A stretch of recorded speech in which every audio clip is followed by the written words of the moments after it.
আসসালামু আলাইকুম গাইস, আশা করি আপনারা সবাই ভালো আছেন। আজকে এমন একটা ফল গাছের সামনে আছি, তো আমাদের বাংলা ভাষায় বলে করমজা। এই যে সেই করমজা, এগুলা মোটামুটি মাশাআল্লাহ পাকছে। আর এই যে এখনো ফলের অভাব নাই। ছোট্ট একটা গাছ, কিন্তু ভালো ফলন হয়েছে।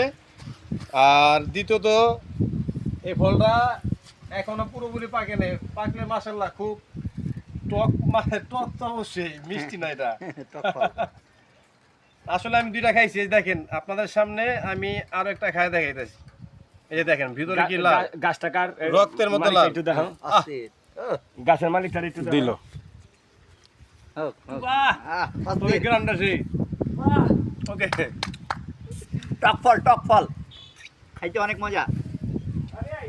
আমাদের এই ফল ঢাকা শ্যামবাজার সাপ্লাই করা হয়।